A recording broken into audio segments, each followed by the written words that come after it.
Welcome into College Football Smothered and Covered. My name is Barrett Salee. I appreciate you guys checking out the show. It is NFL Draft Day, at least the first round of the NFL Draft. And so we're excited about that. Obviously, we cover college football primarily, but the NFL Draft is tonight. And while I'm not going to sit here and tell you about team needs or anything like that, it is awesome to see players who, I don't know, I've covered for 5, 6 years, 7 years in some cases at some of these camps. It's nice to see them realize their professional dreams. So that's what I take out of the NFL draft. It's pretty cool to see that stuff happen. We will talk about BetOnline odds for the NFL draft coming up in just a bit. Jaden Rashada, his transfer recruitment lasted all of about, 5 seconds. Now he's committed to Georgia. We'll get to that as well. And of course, Reggie Bush getting his Heisman Trophy back. That happened yesterday. Was a little busy yesterday, a little busy this morning. That's why we're on a little bit later than normal. Had to go get a physical. So we will talk about Reggie Bush as well. But like I say, every single episode, please please subscribe, give us 5 stars, give us 1 stars, write a positive review, write a negative review. I don't really care. In fact, if it's negative, I want to see that. I love constructive criticism. I think there should be more constructive criticism in this world. We don't have to be yelling at each other all the time. So if you don't like something, let me know. We'll try to fix it. Our crew here at College Football Smothered and Covered love to have that kind of feedback. And college football, of course, the most under-covered sport in all the land. We don't need to hear about Michael Jordan, Kobe Bryant, LeBron James, all of these people yelling at each other. You deserve college football content. College football is the second most popular sport in the world, or at least in the country, I should say. And so go listen to Josh Pate. Go listen to everybody across the Believe Network. Go listen to Andy Staples. Do all of that, because sometimes you might not like what I say. They might have a better opinion. Sometimes it's vice versa. It's cool to take in that content. And look, I appreciate being a part of that content. Now, a treat for you guys tomorrow. South Carolina coach Shane Beamer will be joining the show. That'll go up at 10:30 Eastern time tomorrow morning, Friday morning. So stay tuned for that. April 26th at 10:30, we will have Shane Beamer on the show talking a little bit about the NFL draft, his players, including Spencer Rattler and Xavier Legette. We'll also get into the transfer portal and also preview the 2024 Gamecocks. And while we're on the topic of South Carolina, go check this shirt out. Forever to Thee. This is from Breaking Tea. Go to breakingtea.com/smothered and covered. That's breakingtea.com/smothered and covered. You can get this. They've got shirts from all over the college football spectrum. And something like this, Forever to Thee, a slogan for South Carolina. They've got that. They've got that for basically every single college out there. But if something viral happens, if a big moment happens, if you want to wear that moment, Breaking Tea will have you covered. A shirt will pop up on Breaking Tea just like that. So go to breakingtea.com/smothered and covered. You can check out all the gear that they have over at Breaking Tea. All right, it is Thursday, April 25th, first round of the NFL draft coming up from Detroit. Don't know why it's there. Should be in Vegas every year, but here we are. Now, the odds-on favorite to to earn the number 1 draft pick, obviously, is Caleb Williams. The likelihood of that happening is about as likely as the sun rising tomorrow, so we don't need to get into some in-depth conversation about that. However, BetOnline has an interesting prop bet out there, several interesting prop bets out there. This one, if you're listening and not watching, for the number 2 overall pick, Jayden Daniels, the odds-on favorite to be the number 2 overall pick, 1-5 at -500. Then we can go on down the list if you're just listening. Drake Maye at 13-4, JJ McCarthy at 10-1, Caleb Williams at 100. Caleb Williams at 100. Marvin Harrison at 100, Bo Nix at 150, Malik Neighbors and Michael Penix as well. Caleb Williams at 101 is absolutely fantastic. It's not going to happen, but if you want to throw $1 on it and win $100, I mean, sure, why not? But having Jayden Daniels number 2 is the right call. And I know there's this sort of idea that there's this paralysis by analysis and that Drake Maye is this draft darling and all this other stuff. Let's not overcomplicate things. Yeah, the odds are not very good. The value is not very good. If you pick Jayden Daniels at -500, you're not going to make a lot of money, but you'll make some, because A, that's going to happen, and B, who else would you pick? Drake Maye? Absolutely not. Jayden Daniels is a guy who I think isn't appreciated enough. And yeah, he won the Heisman Trophy. And yeah, he put together one of the most remarkable offensive seasons in all of college football. And that's all well and good, but he's not just a runner. Go back and look at his stats. He had no help at Arizona State. Then COVID hit. It was just a mess, his 3-year career out in Tempe. He goes to LSU and he's fine. He's a difference maker. Yes, he can run. And yes, that opens up passing windows downfield. I don't think anybody is surprised by that. But his accuracy downfield, his arm strength, his ability to throw changeups, that's all there. But the one thing that sort of gets lost in all of the Jayden Daniels talk is pressure, right? Now, LSU was more or less out of the SEC West race, late October. So he didn't necessarily have the pressure to win a championship in 2023 like he did in 2022. He won that championship in 2022, but the pressure he faced in 2023, I think, is more important. Should be, I'm not saying, I'm not a scout, should be more important than the pressure he faced in 2022. Why? The dude had to put up every single one of those numbers, like to the yard, because his defense was horrific.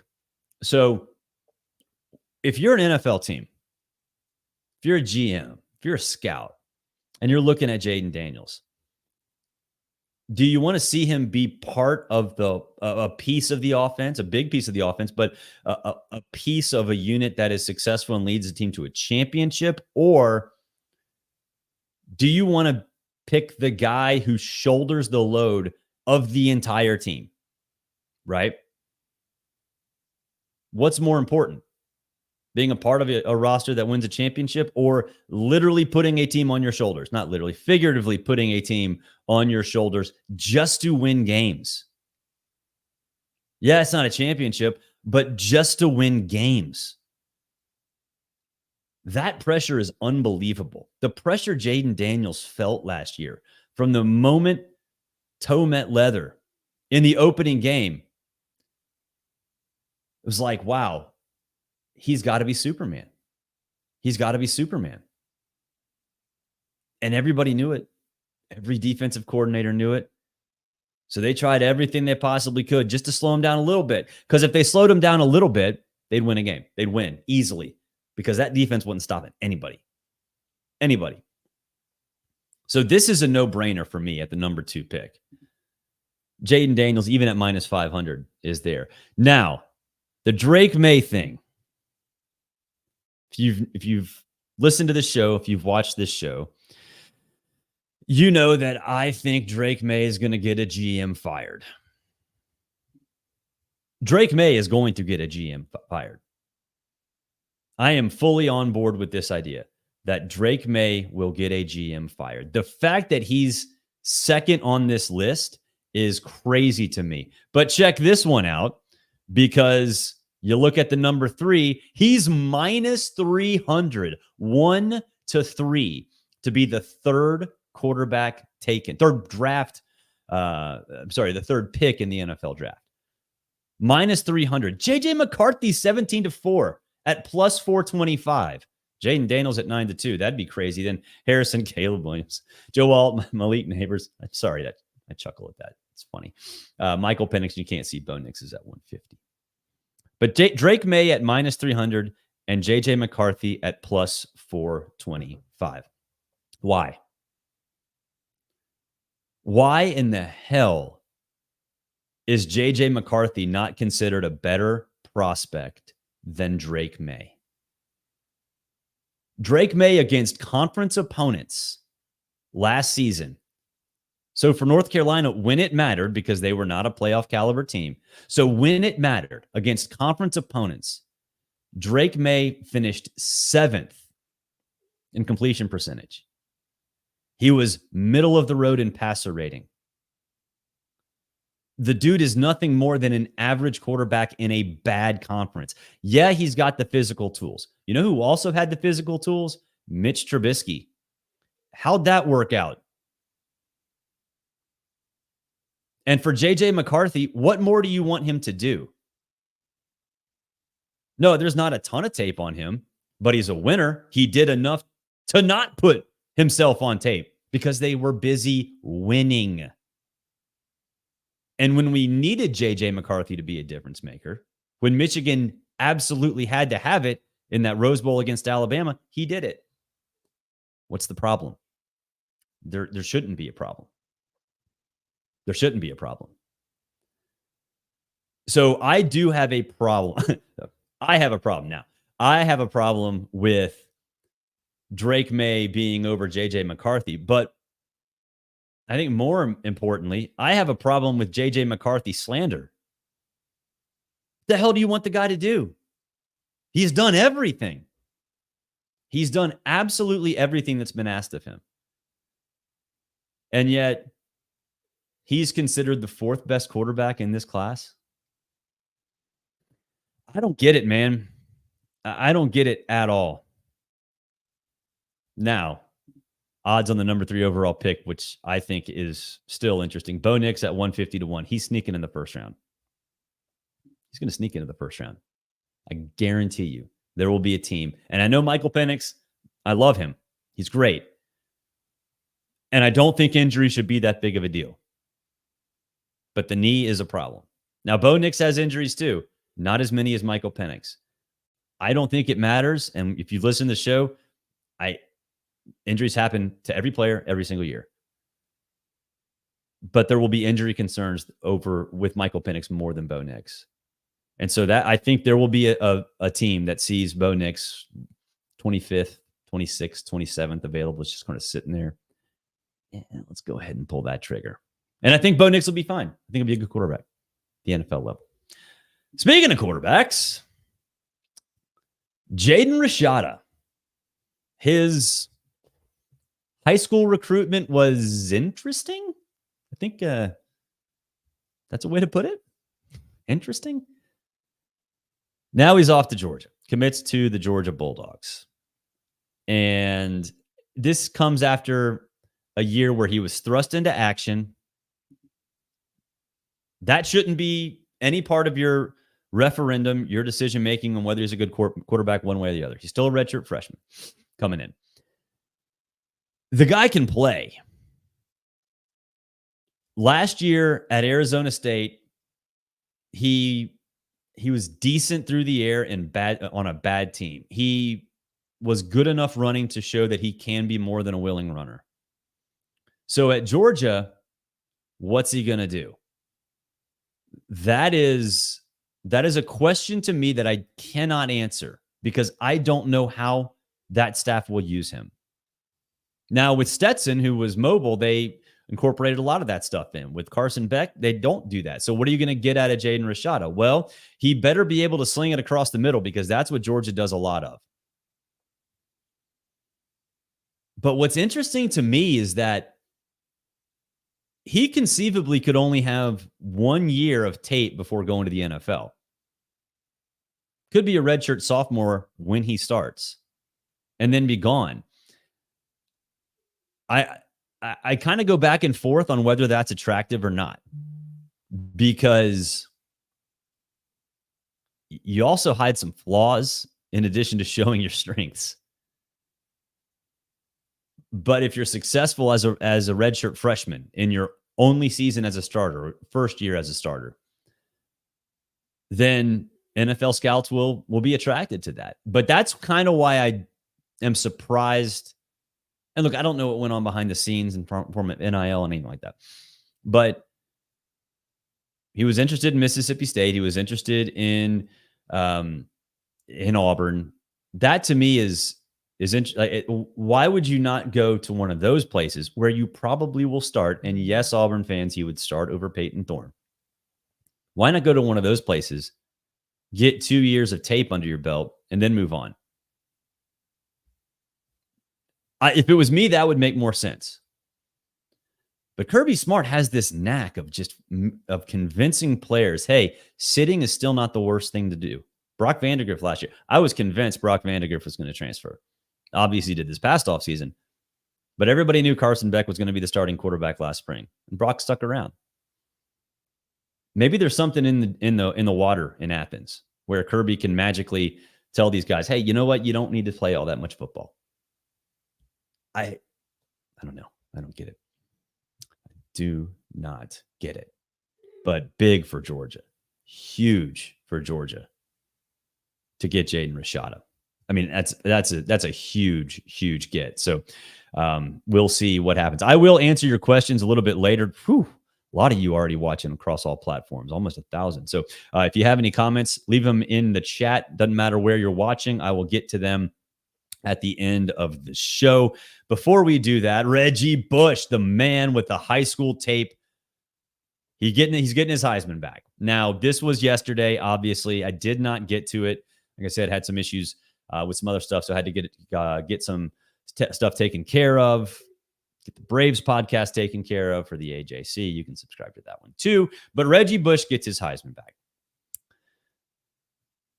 And you can read his quote, and this is from the press release. Personally, I'm thrilled to reunite with my fellow Heisman winners and be part of the storied legacy of the Heisman Trophy, and I'm honored to return. I'm happy to return to the Heisman Trophy, said Bush. I also look forward to working together with the Heisman Trust to enhance the values and missions of the organization. This should have happened a long time ago. In fact, I would say the Heisman should have never been taken away from Reggie Bush. If you listen to, and look, there are three sides to every story. I mean, I know people say there's two sides to every story. No, there's three. There's one side, there's two sides, and then there's the actual truth, right? And so Reggie Bush says that, this house in San Diego or suburban San Diego was essentially that the owner did not pay the mortgage. So his parents had to move to a different house. And, it was kind of a spur of the moment thing or whatever. And then the NCAA says that USC hooked it up and all, whatever. In the middle, does not matter in reality, though, because this kind of thing, yes, it's illegal, but for the Heisman Trust to take away his Heisman Trophy for something like that, where I think all parties could agree that this was not a black and white issue. There was a massive gray area that, USC might have known about. USC probably should have reported, but was way more complicated than it was being portrayed in the media. And for those of you who are young and don't remember this, I mean, scandal among all scandals. In fact, that Reggie Bush saga almost ended Lane Kiffin's head coaching career like 7 years later when the sanctions were killing USC, and yet they fired him on a tarmac, which was completely unfair. But Reggie should have gotten his Heisman Trophy back about 2.5 seconds after they took it from him, because whether you agree with his side or somebody else's side, it's not his responsibility. USC, they went on probation, probably should have gone on probation. But Reggie was playing football. Whether he knew about it or not, Reggie was playing football. Could he be considered ineligible? Yeah. Was he? According to the rules, yeah. You know how many other Heisman Trophy winners should have been deemed ineligible? Pretty much every single one, because the NCAA manual is about as big as the screen that you're watching me on. Or if you're listening, way bigger than the iPhone that you're listening to this on. So, Reggie got popped for being ineligible, and the Heisman Trophy Trust said, we can't have that. But then suddenly now in this new era, it's cool. Like, are we really going to pretend like Johnny Manziel, who kind of got this ball rolling, which is fantastic? We trying to pretend like he was ineligible or was totally eligible? Jameis Winston, Cam Newton. Oh, we're not? Okay, then let's just forget that stuff ever happened. It was insane that it was taken away to begin with. Very happy that sanity prevailed and he got it back. Now, I was not a Heisman voter back in 2005. I have been for 10 years now. I will say unequivocally, I would have still voted for Reggie Bush even after all of this stuff went down, even after he was deemed ineligible. Because the people who take advantage of that integrity clause in the Heisman Trust, to me, you're kind of doing it because you're a cause head. Unless there's something blatantly obvious about a player's integrity, look, just ignore it. Just ignore it. And I would have ignored it in Reggie Bush's case. That will do it for this edition of College Football Smothered and Covered. Appreciate you guys checking things out. Jay Barry in the comments. The draft is finally here. Absolutely, Jay. Very excited to watch what happens Thursday, Friday, Saturday. And South Carolina fans, a reminder, your head coach, Shane Beamer, will be coming up tomorrow, 10:30 a.m. Eastern time. So make sure you subscribe, hit that notify button, hit that bell, and spread the word, Carolina fans, because we love talking to Shane. Shane's a great guy, and I promise you, you will be informed and infotained with this interview. Until then, have a great Thursday, everybody.